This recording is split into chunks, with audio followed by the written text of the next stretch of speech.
Do you remember those college days having to write admissions papers? Knowing the deadline is approaching, you open your laptop and stare at the blank screen. But nothing. You've got nothing. No motivation, no creativity. So you check your emails and social media since your laptop is open anyway, hoping that something will inspire you. But whoops, an hour has gone by and you're not a sentence closer to writing your essay than when you started. Frustrated, you close the laptop. Lack of motivation and procrastination have won once again. Or what about that ever-growing pile of laundry? You know you need to fold and put it away, but you just can't drag yourself to do it. So there it lays, as you add clean clothes on top of clean clothes. Doing literally anything else sounds better than putting the laundry away. What I've just described is me. I hate putting laundry away. And if I'm being honest, sometimes I can't find the words to say in a post or a newsletter. So I just move on to the next task that is easier and more satisfying. This is much like the struggle our patients face when attempting to make behavior changes that lead to weight loss. It's easy to become overwhelmed when we face a difficult task, or one that we know or think will be unpleasant. It's human nature to want to avoid challenging things. So we procrastinate over and over again. Changing habits is hard. Waking up early to go to the gym is hard. Saying no to our favorite treats is hard. Remembering to drink enough water is hard. We've all worked with patients who for years just can't seem to stay consistent. Do they not care? Are they not trying? We sometimes think, how can they not see that their current choices are putting them at serious risk? Dealing with unmotivated patients can be one of the most challenging aspects of our work as healthcare providers.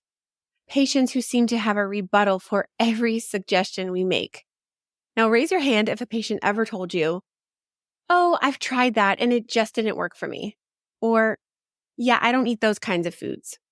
Or, "I can't exercise because of my back problem." They just seem to have every excuse in the world, and it is so frustrating. And if we're being honest, this type of uphill battle with our patients can lead to provider burnout real quick. So for today's episode, I'm going to challenge this thought. Are our patients unmotivated, or are they just having a hard time getting started? You're listening to the Exam Room Nutrition Podcast mini-series called A Provider's Guide to Helping Patients Lose Weight. I'm your host, Colleen Sloan. I'm an RD turned PA, and my goal is to give you the nutrition education you never had in school to help you become a more confident, compassionate clinician. This is part 8 of a 10-part series, and last episode we discussed 10 mindset shifts to help your patient refocus their thinking to learn that failures are actually an opportunity for growth. So if you haven't listened to that episode, go ahead and check the show notes because I will link it down below. And if you would like my notes on this series, I have created a companion PDF for you that summarizes each and every episode. You can find that for free at examroomnutrition.com/weight loss. That's examroomnutrition.com/weight loss. Now, when I say getting started, I don't mean picking a diet and doing it for a while, getting frustrated, stopping, then picking another diet and getting started again. We know from the dieting cycle, patients are actually really good at this type of getting started. What I mean by getting started is starting every day with the choice to do something that moves them closer to their goal. Now, we all wake up every day and have to choose to get started. What tasks we get started on is ultimately up to us. Now, at the end of this episode, I'm going to share a technique that's actually used in cognitive behavior therapy that can be applied to patients to help them get the ball rolling. But before I do, I want to point out that it's essential to remember that change is a process, and everyone moves through it at their own pace. Remember, it's not your job to change your patients. It is our job to educate, inform, guide, assist, and support them. But we can't change anyone. Let me say that again. We can't change anyone. Change takes time, patience, and persistence. And although it is true we can't change anyone, we do, however, have the power to change ourselves. So before you just label a patient as non-compliant or unmotivated, I'm going to challenge you to look in the mirror and consider yourself. Maybe your patient is struggling with you, your approach, or the language that you're using. So I'd like to give you 3 things that you can change that could positively impact your patient. First, change the way you think. Next, change the way you listen. And finally, change the way you talk. So first, let's change the way you think. I want you to assume that your patient wants to succeed. Don't assume that they aren't trying and that they don't care. Just assume that life is making change hard for them. Next, change the way you listen. Be curious and genuine and ask them questions like, what is making this hard for you? Then be quiet and listen. Finally, change the way you talk. Ask them, how can we make this change or goal easier for you? Now, this goes back to episode 42 titled The 7 Traps of Goal Setting and How to Avoid Them. If you haven't listened to that episode yet, go check it out after this one ends because I provide some super helpful strategies for making change easier. And as a reminder, change does not have to be big. Sometimes all the patient needs to do is shrink down the larger goal into less intimidating tasks. All right, so let's discuss the technique to help our patients get started. It's called the 5-minute rule. Have your patient consider their small behavior change that they're looking to work towards. Let's use walking daily as their small habit.